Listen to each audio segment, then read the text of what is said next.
jamaah. Oh jamaah.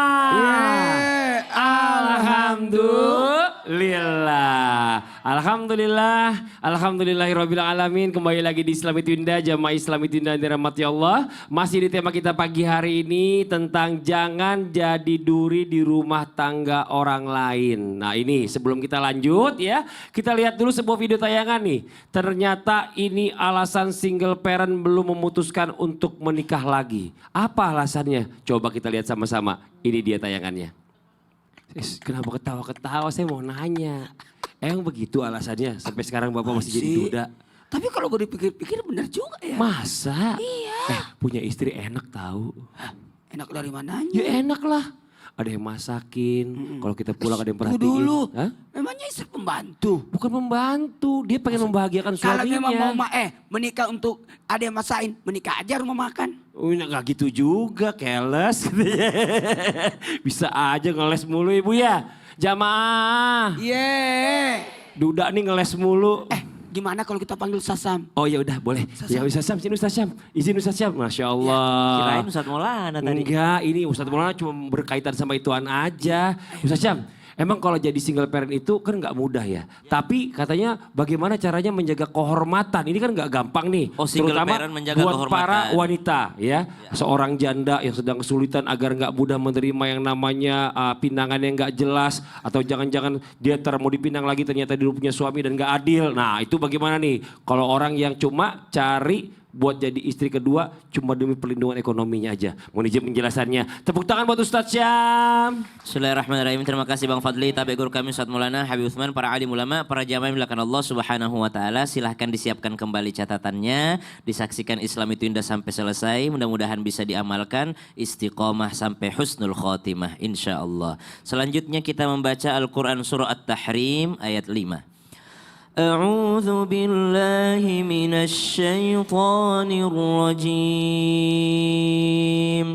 الله عسى ربه إن طلقكن أن يبدله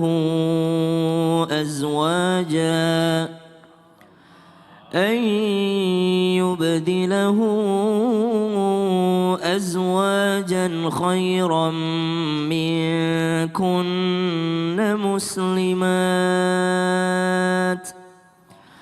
مسلمات مؤمنات قانتات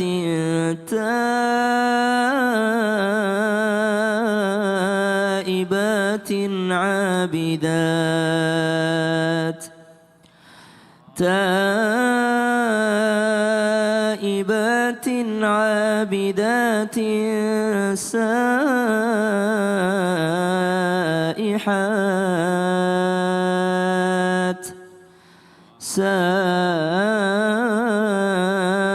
سائحات ثيبات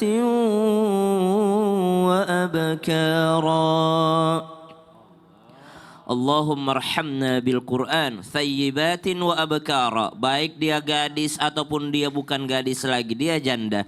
Kalau dia mempunyai sifat-sifat yang disebutkan dalam ayat At-Tahrim ayat 5 tadi, maka itulah wanita-wanita yang terhormat. Muslimatin, dia memberi keselamatan atau muslimah. Mu'minatin, dia memberi keamanan atau disebut dengan mu'minah. Qanitatin, dia seorang wanita yang taat baik kepada Allah Subhanahu wa taala atau kepada siapa manusia yang mesti ditaatinya. Abidatin, ahli ibadah, mampu menghindarkan diri daripada sesuatu yang haram, yang makruh, yang syubhat. Subhanallah. Maka saihatin thayyibatin wa abkara, mau dia adalah seorang janda ataupun seorang gadis, maka menjaga kehormatan melalui ayat At-Tahrim ayat 5 tadi. Maka subhanallah, jikalau pertanyaannya ada seorang wanita yang ternyata dia adalah seorang single parents, maka dia mesti menjaga kehormatannya meskipun dia dalam keadaan terdesak ekonominya. Bagaimana menjaga kehormatannya? Semuanya mesti dilakukan dengan iman.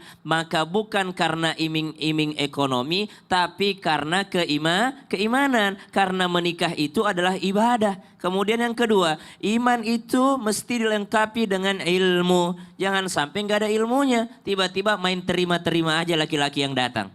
kasih tahu sama laki-lakinya, gak usah pakai wali. Oh. Ada kok mazhab yang nggak pakai wali. Oh, kita pakai mazhab itu dulu ya Pakai sebentar. mazhab. Iya, maka mesti ada ilmunya. Masya Allah, makasih banyak Ustadz Syam. Sama-sama, Bang Tepuk Fadli. tangan buat Ustadz Syam. Pokoknya yang penting pakai akal, jangan pakai nafsu ya. Kalau pakai nafsu semuanya akhirnya nggak tahu ujung-ujungnya, takutnya berantakan semuanya. Kita lanjut lagi buat jamaah Islam itu yang dirahmati Allah. Waktunya kita kasih kesempatan jamaah untuk bertanya sama guru-guru kita. Tapi sebelumnya kita masuk dulu ke segmen Tanya Dong Ustadz. Kami semua tanya dong Ustaz.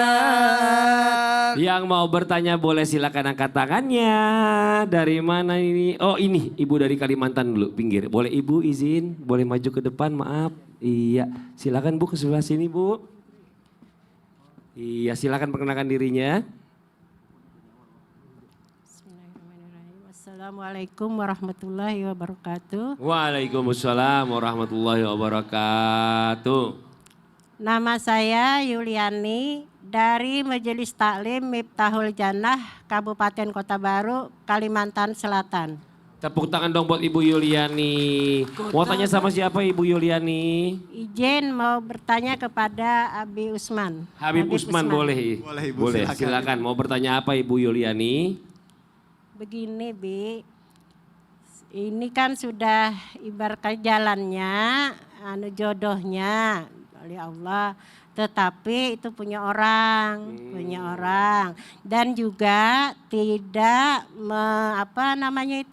adabnya itu tidak dengan keluarga. Bagaimana itu? Mohon penjelasannya. Oh, dia nggak memperdulikan adab, Iya. ya latar belakangnya, atau mungkin nggak memikirkan perasaan istri Perasaan tuanya istri nanti tuanya itu, gimana. ya kayak gitu. Itu aja Ibu. Ya, makasih. Iya makasih Ibu. Tepuk tangan sekali lagi buat Ibu Yuliani. Boleh kembali tempat duduknya Ibu. Silakan dijelaskan Nabi Fadl. Ya akhir Abang Fadli, Ustadz Muhammad Nur, Ustadz Syamsuddin Nur. Bismillahirrahmanirrahim. Allahumma salli ala Sayyidina Muhammad wa ala ali Sayyidina Muhammad. Ingat, ketika seseorang memiliki sebuah alasan untuk dia menikah kembali. Dia menikah kembali. Tetapi di sini ada yang dimana seorang istri, yang dimana dia mempunyai hubungan yang baik, hidupnya baik. Terus ada seorang wanita yang berusaha untuk menggodanya, mengganggunya dengan tindakan merebut suami orang lain dan tidak memperdulikan adab. Tidak memperdulikan adab, akhlak, dan latar belakang keluarganya. Sehingga apa? Sehingga membuat sebuah perasaan yang tidak baik. Karena dia menikahi orang-orang yang mungkin boleh jadi tidak baik. Yang menimbulkan sebuah ketidakbaikan. Akhirnya tidak mengerti tentang hukum poligami yang sebenarnya. Bahwasanya apa? Bahwasanya boleh seorang poligami ketika dia memiliki 4 syarat. Tadi sudah disampaikan Ustadz Maulana. 4 syarat lagi, yang pertama adalah ketika laki-laki tersebut dia adalah seorang raja. Dia seorang raja, seorang pemimpin yang dimana dia perlu yang namanya banyak anaknya untuk meneruskan kepemimpinannya. Waktu zaman dahulu. Yang kedua adalah dia seorang yang sakhwatul agniya, orang kaya dermawan. Yang dia pengusaha besar, alim, soleh. Sebagaimana Abdurrahman bin Auf dan sahabat-sahabat Rasulullah SAW yang saleh, yang alim, yang dia pedagang, dia juga bertijarah, diperbolehkan. Dia berlaku adil, berlaku baik. Yang ketiga adalah ketika dia dikatakan bosnya orang yang alim, orang yang saleh, orang yang bertakwa kepada Allah. Dia untuk meneruskan pendakwahannya atau meneruskan daripada keilmuannya. Dan dia berusaha untuk membesarkan agama dengan jalan yang baik, cara yang ma'ruf. Itu diperbolehkan. Ketika 3 memiliki syarat ini maka boleh. Maka diperbolehkan. Ada yang keempat. Bukan seorang raja, bukan seorang kaya raya yang dermawan, bukan seorang yang dimana dia seorang alim. Tapi dia berusaha untuk poligami. Yang keempat ini berarti orang kurang waras.